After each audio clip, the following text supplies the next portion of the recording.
Hello.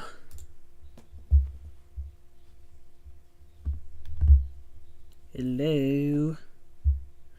Hello.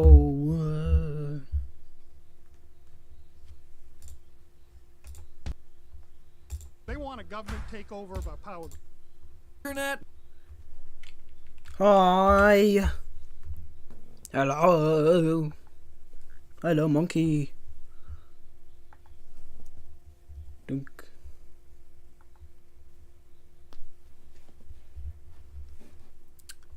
Seems like people seem to like this one.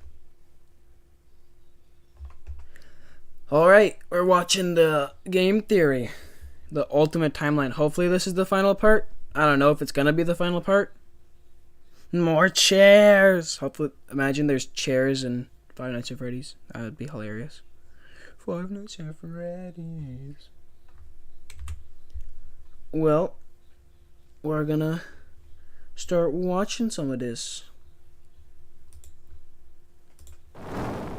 Hello, Internet. Welcome to Game theory. and page 20 of our final FNAF timeline. This is getting ridiculous. Last time we covered William Afton's rise as a serial killer, how the loss of his young son in 1983 caused him to make one fateful promise that would ultimately serve as his driving force for decades. I will put you back together. Fueled by grief and obsession, Afton would lose himself in work and drinks. One night in a fit of rage, he lashes out against Henry's young daughter Charlie, his first murder. This moment becomes the first domino to fall in a long sequence of events that ultimately destroys William's life and the lives of those around him. That one murder gives Afton a taste for blood, resulting in the deaths of 10 more children across 2 different pizzerias. Those children go... I just want to say before we go ahead again, hold on, I gotta link this into the description of this stream.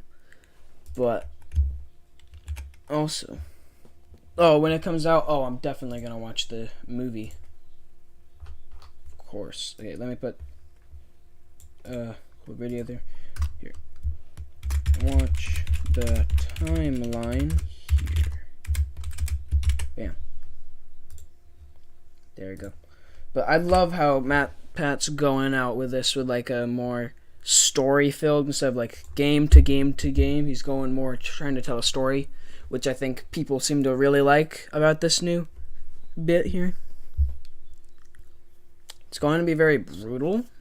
I mean, yeah, if you saw some of the leaks, there's a lot. There's going to be a bit, but you know there's going to be a film theory and a game theory on it. Possess animatronics, giving Afton his first exposure to Remnant and the potential solution for bringing his son back to life. The need to learn more about this miraculous power leads him to produce the Funtime animatronics, as well as their capture devices, robots designed to bring kids to him for experimentation and collection of more Remnant. Except there was one thing that he didn't account for: his daughter's curiosity. He made the robots too appealing, and it would cost him Elizabeth's life. Now with 2 children, stabs him by the way. More desperate and crazed than ever, returning to defunct pizzerias to steal the possessed metal. I mean, isn't the movie going to be just FNAF 1? Isn't like it's going to be, because it's going to be a trilogy of movies? Isn't it be FNAF 1, FNAF 2, FNAF 3? I don't know if they'll get to Bite of 83, or maybe they're going to do more. I don't know how it's going to go, but because this first movie is going to have Vanessa or whatever as well. Ugh. And Purple Guy doesn't, or William Afton doesn't show up in the first game at all. Metal still I don't know what living they're gonna inside do their walls. What he didn't account for, though, were the ghosts, forcing him to pay for the sins of his past. When last we left him, William was spring-locked, bleeding to death behind a secret wall. Gone, but certainly not forgotten, as we're about to see in today's video. Today, we're finishing up Chapter 2 of our story, wrapping up the Afton era. Over the next 6 pages, we switch our focus to the other main character of the franchise, Mike. So is it gonna be a part 4? Dealing with the fallout of a stupid childhood decision with tragic consequences. A young man whose life is best described as collateral damage, caught in the blast radius of William's whirlwind of destruction. Now, before we begin, let me just rip off the band-aid now. We won't be finishing the timeline today. I know, I'm sorry, I wanted to, but covering FNAF VR, AR, and Security Breach wound up taking me an additional 9 pages of script. Matthew Patrick. And I've already made made you wait long enough for this part, so I just had to make the executive call to break this one up into 2. Don't worry, that part is already written, it is already recorded, it is just in the process of being edited. It is a hefty episode. So mark it on your calendar. That one's actually going to be going live on March 25th. It's also coming complete with a live talk back where we go back over everything from the past couple episodes, as well as having ourselves some very special guests. So overall, that one should be a FNAF? John from FNAF, question mark? Warning though, the conclusions we've reached that solve security breach, they are controversial. I feel good about them. Like, I think that we've locked in on a lot of the answers here, but they're gonna raise a lot of discussion. Let's just say that you're either gonna love that episode or hate it. I don't really think there's gonna be much in between on that one. Anyway, without any further ado, I bet I'm gonna love it, timeline probably. that's a lot less controversial. I just love Let's everything meet about this Mike. game. William still wasn't back. Weird. Michael knew his father sometimes traveled for work, disappearing for days on end, but usually there was some sort of notice, a phone call, a post-it, something. It's not like Michael and his father were close, far from it, but as a household of 2 suffering men coping with years of tragedy and loss, there was at least some element of communication between the 2 of them. They were united by a name and a shared pain. This time though, things felt different. William had left nothing. His absence was longer. There were no check-ins, no updates, just silence. Something had happened. If there was one thing Michael knew about his father, it was that he had contingencies, safety checks, backup plans. His father was a careful and guarded man. He held his cards close to his chest, and as such, William had prepared him in the event that something like this ever happened. Normally, his father kept his home office locked, but in the event of an unexpected, prolonged absence, Michael had been instructed to enter his father's office and... That's so awesome how Matt does this. MatPat does this with... He links where he gets his information from. That's just...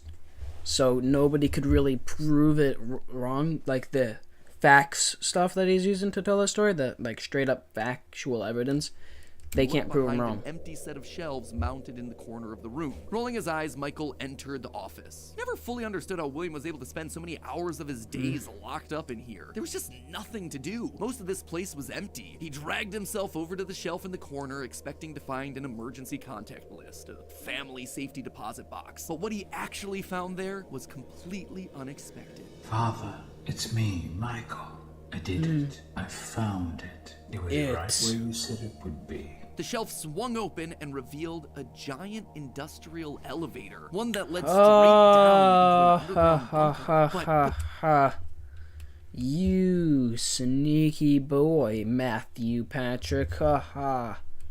You just pulled that. Okay, I see it. Hidden inside his childhood home was a secret entrance to an enormous underground science lair? It didn't make any sense. Seriously, it didn't make any sense. And yet, here it was, mapped directly under... Yeah, I know how they try to kill you in FNAF 4. Don't they do that every game? The floor plan of the house that he'd grown up in, lost his brother in, been tortured in. Michael thought that he'd known his father, a prideful, sad, angry man with petty everyday problems, but clearly he'd been living with a stranger this entire time. His father had secrets. Suddenly, the days of William being locked inside of his office made sense. He'd been here the entire time. Where was here, though? Was this Circus Baby's entertainment and rentals? The Circus Baby restaurant always did seem to be a deeply personal project for father. A failure of his that cut unusually deep, especially after that first location had to be closed prematurely due to the gas leaks. After that day, father really did seem to change. Cough, cough, gas leaks, cough, cough.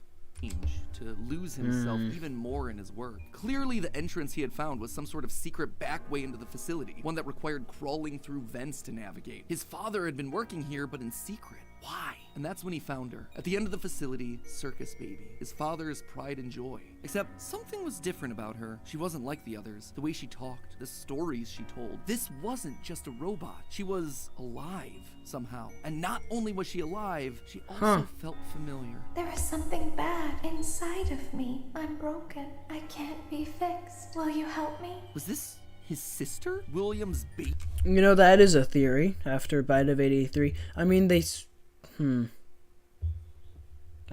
something. That's definitely something. But Elizabeth died before Bite of 83, which is something that they've been having trouble figuring out how and why. Why he would design things to... Why they would decide to kill... Make the robots kill before Elizabeth... Or before crying child dies. Baby girl? But Sorry, that was how? Why? weird. What was this I wasn't place? able to talk. He dug around some old files and found blueprints outlining the features of these animatronics. Storage containers, voice mimicking, parental tracking. And was that a child in Freddy's stomach? Was his father collecting and experimenting on kids? Were all the rumors that he'd heard throughout his past actually true? That the animatronics came to life at night? That there were murders done in all the pizzerias? That his father had somehow been the prime suspect in all of it? Suddenly, Michael's mind flashed back to his persistent nightmares throughout his childhood. Had he been experimented on too? Tears stung in his eyes as anger, fear, and confusion filled his body. His father's secrets were pouring out. William wasn't just a lame, overworked father. He was a monster, toying with life itself. Suddenly, everything clicked. He frantically looked around the room, blinking human heads on poles staring back at him. Green eyes, his sister. Blue eyes, his brother. Closed eyes, his mom. All just staring expectantly. These were meant to be human. William was working down here trying to make believable humans, literally rebuilding the family that they had both lost. The small little girl robots with their British Fascinating. accents roaming the hallways of this underground facility suddenly took on a whole new context. Hello in there. Is this the same person?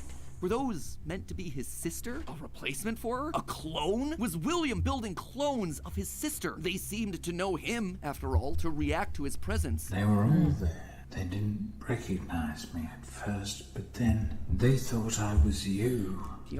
That's pretty crazy. I like this, the way this is going. It is a way to think. You probably need a bit more evidence for it to make sense, but hey. I think this is gonna tell a lot. Always did This have a theory bit of a here. resemblance to his father. Michael's mind reeled as the reality of his world crumbled to dust. No, he had to get them out of there. If this really was his sister, heck, if any of these things were human, souls, whatever remnant of the humans that they once were, they needed to be rescued. They always put us back inside. There's nowhere for us to hide here. Led by the voice of Circus Baby, he marched through the now empty halls of the Funtime Auditorium. He would lead them. He would protect them. And finally, he would be able to forgive himself for the killing of his brother so many years. Uh-oh. You are in the scooping room now. The scooper only hurts for a moment.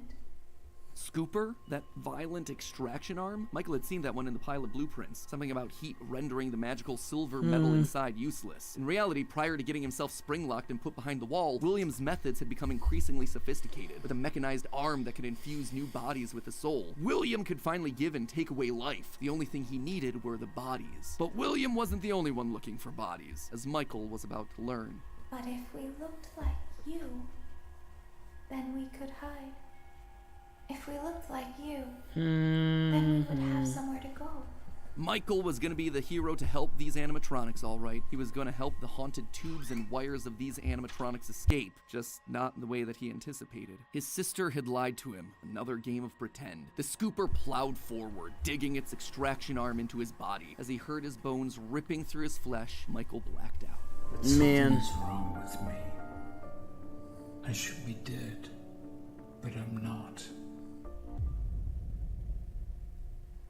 For the next several months, Michael's life was not his own. He was forced to comply with the tangle of wires and spirits that lived inside of him. His body felt like an overfilled balloon begging to burst as day by day, week by week, his flesh began to sag and discolor. He was a walking, talking, rotting corpse, alive, but wishing he wasn't. He was a puppet, a walking shell. And while he did his best to conceal his fate, there was only so much a man filled with robot spaghetti could do. The entity in his innards would eventually leave, but by that point, the damage had been done. His decaying flesh stank, turning him into a literal purple guy. But still, even with no bones, even with rotting purple flesh and begging to die, Michael continued to live. That silvery metal remnant injected by the scooper meant that he couldn't die. His anger also refused to die. What he had seen down there in his sister's location had rocked him to his core. His sister's location. Captured dozens. His experiments had killed his sister and then tortured him throughout all his childhood. He was actively trying to build human replicants. He didn't know where his father was, but Michael knew that he was out there somewhere. I've been living in shadows. There is only one thing left for me to do now. I'm going to come find you.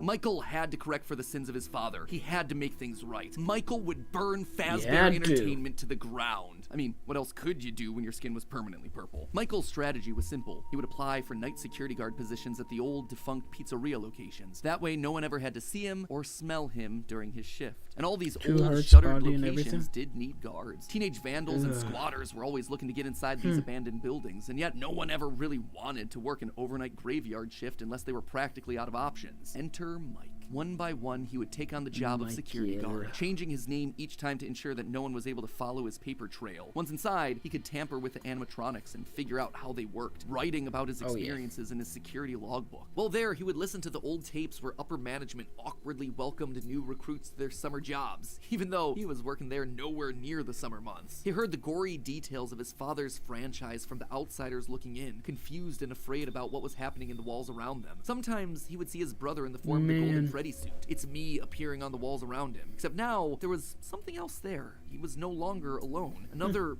angrier presence was also in the suit, as if two spirits were forced to share the same body. And Golden Freddy would attack him now. It was aggressive. Its vengeance wanted to lash out at anyone with the Afton name, anyone who wore a security guard outfit. Over time, Mike worked his way through the old restaurants, the original pizzeria, the bigger, better Freddy Fazbear's. He spent weeks there looking for clues as to his father's whereabouts, and each time at the end of his week shift, he would then set the location on fire. Remnant can't survive high temperatures. You always would. So burning away whatever spirit-laden animatronics that still existed inside seemed like a winning strategy. All this revisiting of his past, though, was causing the nightmares to begin again. Hallucinations that brought him back to his childhood. The guilt around killing his brother. His dreams were oddly mixed with the shrill phone calls of the security guards. But it would all be worth it in the end. The goal was to eventually stumble across the one location, the one job that would finally reunite him with his father. Little did Mike know that that day would come sooner than he expected. 2023, an advertisement came across Mike's TV. Fazbear Frights, a new horror attraction inspired by the awful crimes that occurred around Freddy Fazbear's Pizza so many years ago. It made Mike sick. People looking to make a quick buck off the tragedy of others, off his own family. This wasn't a joke or entertainment. Regardless, he had to be a part of it. If this team was combing through his family's history, they might stumble across something that could be useful. And if his father was truly still alive as he suspected, there would be no way that he wouldn't show up here. Maybe finally,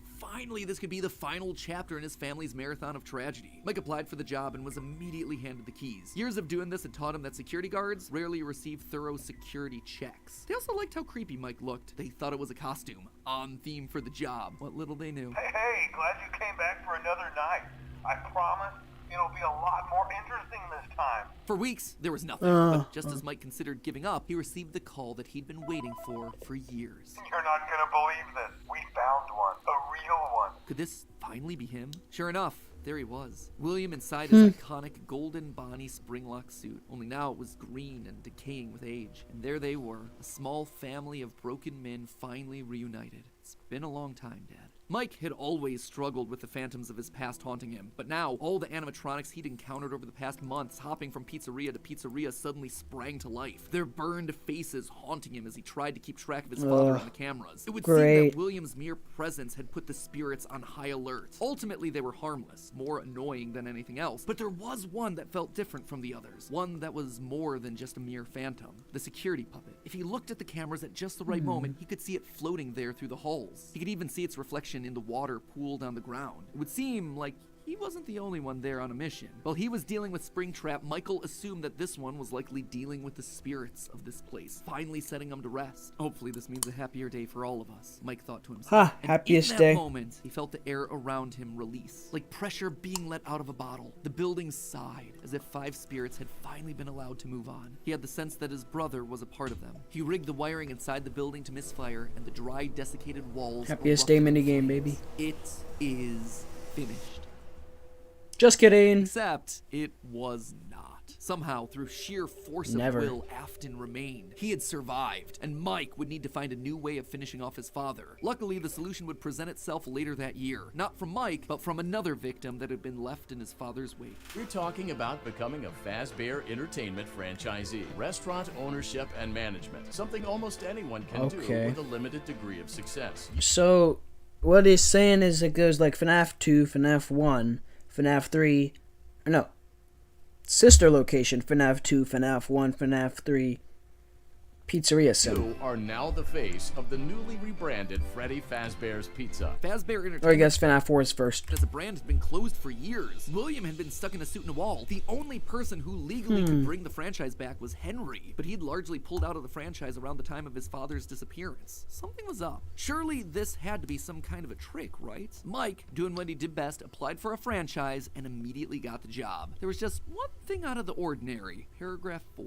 If you are playing this tape, that means that not only have you been checking outside at the end of every shift, as you were instructed to do, but also that you have found something that meets the criteria of your special obligations under paragraph 4. No employment contract he'd ever signed required him to keep special lookout for independently moving animatronics outside the restaurant. Now he knew something was up here. Henry was luring them all back. Rather than trying to go to them, like Mike had done for years, Henry was doing the opposite. He was putting them all under the same roof. He was finishing them off for good. Mike knew this wasn't meant to be a restaurant. It was meant to be a prison. Containment vessel, a locked box meant to trap them all in so they could finally end the madness. It took a few nights, but eventually everyone was there. His father, the puppet, the robot spaghetti that had once violated his body, and his sister, now hopelessly devoted to serve the man that had once gotten her killed. It was time. He had been instructed to seal the doors and leave, but while he locked everything down, he didn't move on. If this was truly meant to be the end, if the remnant needed to be washed away, he needed to be a part of that. This is where your story ends. And to you, my brave volunteer, who somehow found this job listing not intended for you. Although there was a way out planned for you, I have a feeling that's not what you want. I have a feeling that you are right where you want to be. And to you monsters trapped in the corridors, be still and give up your spirits. They don't belong to you. For most of you, I believe there is peace and perhaps more waiting for you after the smoke clears. Although for one of you, the darkest pit of hell has opened to swallow you whole. So don't keep the devil waiting, old friend. And with that, Oh, it's so good. Oh, it's so good. Oh my god. Legacy Five died Nights at with all of them Freddy's. trapped inside of a literal Scott box. Cawthon. Flames danced around the office. Mike, for the Dang, first bro, time in it's so decades, good. was happy. But William wasn't gone yet. Although the darkest pit of hell was open and waiting for him, something or someone wouldn't allow him to move on. Instead, he found himself locked in Vengeful moments from his past. The pizzeria, his son's room, Ultimate his Custom underground Night. bunker. It was as if Oh, his that's brain's neurons amazing. were all firing at once, overloaded, mixing and matching all his biggest fears, regrets, failures. What was this place? How did he get here? He called out into the silence. Then they started coming. Without always come warning, back. animatronics, both new and old, began to jump out at him, bite him, rip him limb from limb. The pain was immeasurable. Make it stop. Make it stop. William, for the first time, longed for death, an end to this torture. Just as it felt like he couldn't take it anymore, everything was quiet again. It was as if the world had been reset. There was a brief moment of quiet, and then the onslaught began again. Dozens of faces from his past all focused on him. A waking nightmare that he couldn't escape from. More pain, more ripping. It was his own personal hell, but why? Why couldn't he just die? And then he saw them, a group of characters he never thought he'd see again. Those janky, stolen characters that had started everything. The mediocre melodies. It had all started to go wrong once they showed up, once Henry had made them. But mixed in with their obnoxious southern drawls, William heard something else. It was barely a whisper, but he could just make out the words. He tried to release you. He tried to release us. But I'm not gonna let that happen. I will hold you here.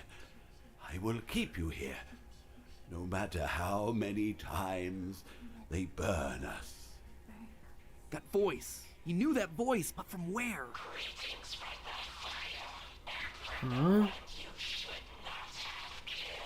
The one he shouldn't have killed. William thought back. He'd done a lot of awful things, one but he there shouldn't was have always killed. the one that stood out. Not Charlie, his drunken act of revenge. Not Susie, his first true murder. No. Instead, it was the one that he had lost control with. The one that he had broken beyond repair for no good reason other than because he could. The one that he'd stuffed inside the golden bear that his partner used to wear. Cassidy. They were back, and now they were trying to punish him, to make him suffer like he'd made them suffer. It was almost like William and Cassidy's souls had been locked together, fused by a collective rage and spite, each refusing to move on. But while Cassidy was so focused on taking revenge, they actually did the one thing that would be the downfall for so many others. They kept William alive. Even though fire should have destroyed the remnant that was coursing through his being, Cassidy kept William breathing, paving the way for his escape. William's will was so strong, his soul so powerful that he managed to put a part of himself inside the circuitry that housed the spring-locked suit. And there, his consciousness lay, inside a single circuit board waiting for someone to find him and set him free. A person that no one would suspect. Okay, so a bit of a shorter chunk, but an important one as we shift perspectives to Mike and tell his side of the story. And with FNAF VR, AR, and Security Breach having so much to explain, I didn't want to rush through things by trying to cram it all in here. Don't worry, I know you've all been patient. The final video is happening on March 25th. That is locked, it is getting ready to go. Trust me, I want this thing to be over and done with as much as you. I am not just stretching it out for the views. But before we wrap up for the day, I did want to talk about the big Orville elephant in the room, Mike's quest for revenge. You might have noticed that I was vague about the dates, and there's a good reason for that. I don't know them. There is no good way for me to make them fit in. Here's what I do know. We know with a high amount of certainty that Michael Afton is the character that we play as up until Ultimate Custom Night. Yep. Mike Schmidt and Fritz Smith, the security guards for FNAF 1 and FNAF 2 respectively, get fired for, quote, tampering with the animatronics and odor. So weird connection between the two of them, right? But now, look at the phantom animatronics that are haunting us in FNAF 3. They use models from both FNAF 1 and FNAF 2, meaning whoever is sitting in that security guard chair, Fazbear Frights, they have to have seen both locations and their animatronics. And that's not all. Their designs are burnt. It's a weird detail in the game, and it's something that the character encyclopedia repeatedly calls attention to. The burned texture for these phantom animatronics. Why is that so unusual though? Fazbear Frights is the first time in the franchise that we hear about anything burning down. From that point on in the story, it's like the characters turn pyro and are suddenly setting fires left and right. But for the first 3 games, nothing ever catches fire. The animatronics are just moved or repurposed in some way. So when did they burn? And why would our security guards see them as being burned? Someone has to have been going location to location, setting these places on fire, purging the sins of the past. We know we're definitely playing as Mike and Sister Location in FNAF 6 based on the in-game dialogue. And in FNAF 4, there's an Easter egg where we can hear the phone call from Night 1 of FNAF 1, meaning that whoever's in that bedroom has heard the recording as a security guard. We also know that Mike has seen the nightmare So that's new information, right? That you play as Mike in... You play as Mike in FNAF 4, but the minigames are crying child. But then why would you... I guess you would also see the flowers and stuff at the bedside when you're seeing him die, like on the bed. I don't know. Animatronics based on his drawings in the security That's different. logbook. That's so weird. Overall, there is solid evidence that connects all of FNAFs 1 through 6. You'll also notice how the character encyclopedia doesn't have a page for Mike Afton. This thing has a page for Chocolate Bunny Bonnie, but not Michael. Some tells me they don't want us to confirm how many games he's been in, because that would confirm too much of the theory. In short, this gives us an incredibly compelling and complete narrative. Mike as our protagonist, and William, his father, as our antagonist. Mike accidentally kills his brother in Fredbear's mouth, which begins our story and sets William down his pathway of destruction. Mike is then haunted by the guilt of his past and is looking to make things right across the rest of the games. In Sister Location, he learns what his father's been up to and realizes what he has to do to correct it. After failing to finish the job in FNAF 3, he ultimately helps Henry end it all in FNAF 6. It is great. It is a clean narrative. There is just one problem: timing. Mike's quest can't really start until he's been down to Sister Location, seen Baby, and gotten himself scooped. That's when he finds out about Afton's secret life. It's also when he's gonna start to smell, because, you know, he's a walking, talking, rotting corpse. And we know that he's not going down into the bunker until the Funtime animatronics have been made, Freddy's has been closed, and Afton is out of the picture. That all should be happening post-1993, after William is sealed behind a wall. But that then presents us with a few problems. Afton has already dismantled the original animatronics as we see in the FNAF 3 minigames. How are those things getting burned if they're already deconstructed? But more importantly, we see FNAF 2 paychecks with the date 1987. That is way earlier than I think it can be. To be fair, Fritz Smith's pink slip on night 7 doesn't have a date, but it's a bit weird to say that the first few nights are in 1987 and then employee number 3 is hired on years after the restaurant closes. Anyway, just wanted to call that out because I don't have a solid answer for it. And Security Breach is gonna be in the next theory. It's gonna be a 4-parter, baby. To see your comments down below. And with They're that, my gonna friend, do VR, AR, and Security Breach this in the chapter next. comes to a close. We'll see you on March 25th for the grand finale as we cover the final 3 games in the franchise and the controversial answers we think solves what those games were trying to tell us. Until then, my Faz heads, remember, even though Afton kinda succeeded in being brought back to life, gotta admit, he's still looking a little bit on the dry, dehydrated side. I suppose 3 fires and being dead for That's just a theory, a game theory. What is this? Water bottles. Love it. Thoughts on the theory? Let's see what other people think. Isn't a timeline as Matt Pat's dissertation?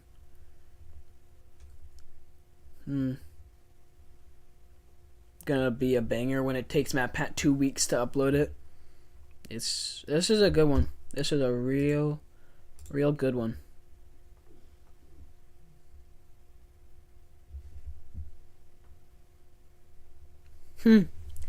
Very good theory. Wait, Urple guy was in the caption. Flesh stank. To a literal Urple guy. Urple guy. He Urple. Okay. Great. Let's get Minecraft loaded up while we have some final thoughts from other people. Blue eyes, because CC has brown eye. Cranchild has brown eyes. Make sure you check on this. Does he? Oh. Crying child eye color.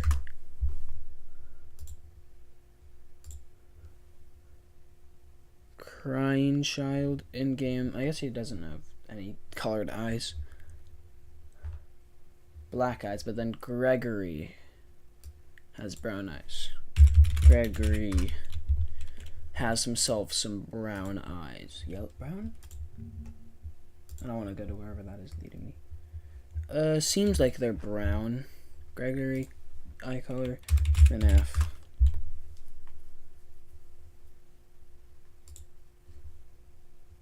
I can't really tell. Dark eyes. I saw that say. Okay. I can't tell if it's brown eyes or not, but hey. I think that's a really neat theory you have there, Matthew Patrick.